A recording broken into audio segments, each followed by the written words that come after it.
I want to talk to the person who is tired, who's discouraged, who's frustrated, who feels like you are looking for your purpose or you've lost your purpose and you feel no longer connected to your work. All right, so let me tell you a quick story and then share something that I learned or that I was reminded of today. So I was speaking on a Zoom meeting, speaking to educators in a Zoom meeting today who are in college right now, and they're professionals, APs, teachers, credentialing programs, superintendents in training, all of that. And going into it, I was tired. Going into it, I've been emotionally, more tired emotionally, more drained. And I've already announced that I'm retiring at the end of this year.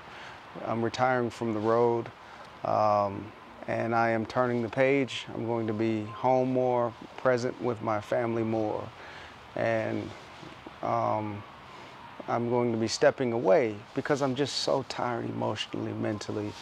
From 24 years of working on the road, 24 years of sharing my heart with people, 24 years of giving my absolute best to administrators, principals, superintendents, teachers, to students.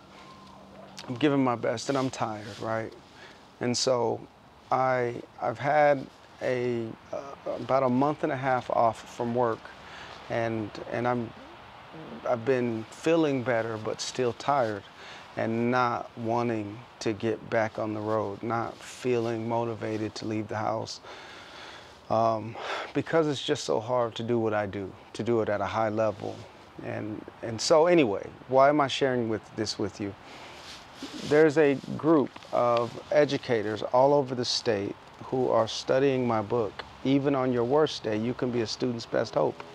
And they've been doing a book study, meeting every week, I think, or every other week, and talking about the book, talking about chapters, talking about insights, reflection questions, and just sharing their thoughts with others in the group. And tonight they asked me to jump in and just participate in their conversation and answer any questions they might have or whatnot. And so I rushed home from my son, dropping my son off at track practice, jumped on the Zoom, and while talking to them, I just started feeling better. While responding to their questions, I just started feeling better, and I was re-energized and was feeling good about connecting with them and feeling good about pouring back into them and serving them and blessing them and hopefully sharing some insights that added value to their lives and answering questions about the book. And why am I sharing this with you? You want to serve groups that call out the best in you. Serve groups that call out the best in you. This group tonight called out the best in me. I have spoken to different kinds of groups through the years. I've spoken to business leaders. I've spoken to, mainly business leaders and others around the country. I've spoken to different nonprofits. I've spoken to Hay Growers Association. I've talked to the concessionaires of all of the county fairs all over the United States. I've talked to all kinds of people, but the group that calls out the best in me are those who work with the most vulnerable people in our society, the most underperforming students, those who are in poverty, those who have been left behind, those who've been marginalized historically, those who are struggling, those single mothers, those kids in poverty, those kids who have all the odds stacked against them. When I talk to those kinds of groups, something happens to me. I feel energized. I feel the Spirit of God empowering me to speak to them. I feel lifted and carried and pushed to bless them, and I feel good. Um, After talking to them, I feel so much better than I was feeling even before I started talking to them. And and most of the time I tell people, you know, you got to prepare yourself to be your best before you talk to people. Right now I have, you know, and I'm not boasting, I have an unconscious competence. I can just do some things really well without having to work really hard at it. I don't have to prepare a whole lot. I've prepared for so many years. Now I can just do certain things really well. And tonight you know, I'm like, I'm just jumping on a Zoom call. I don't really got to do no vocal warm-ups. I don't got to go running. I don't got to do all of my Be Salty morning routine. Let me just hop on here and try to answer some questions. But while doing that, I just started feeling so much better. What does that have to do with you? My friend, if you're working with a group of people that drains you, that exhausts you, that, you know, it's hard for you to find significance in the work with them.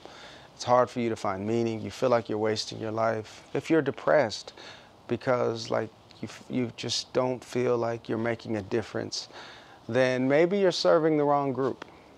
Maybe you need to go find a new group to connect with, to serve. Maybe, just maybe, you need to apply to a different job. Last story. An administrator came up to me. This is just one of hundreds, but I'll just tell you about one. After he heard me speak, he came up to me and he was like, man, I feel so guilty and I'm sorry. I said, what are you sorry for? He said, I sold out. He said, I sold out. He said, I was working at one of the poorest, most challenged, underperforming, low-score school in our county. And the kids, black, brown kids, poor white kids, academically they were struggling. He said, but he turned things around there and helped pick up the scores and worked really hard to build his team and culture there to help the students. He says, and because of that, he was rewarded with another job opportunity at probably the wealthiest school district and school in, I think, in the state. And, you know, the kids that come from families with a lot of money and a lot of resources, great kids, great families. He said, but he said, they don't need me like the other group needed me and needs me.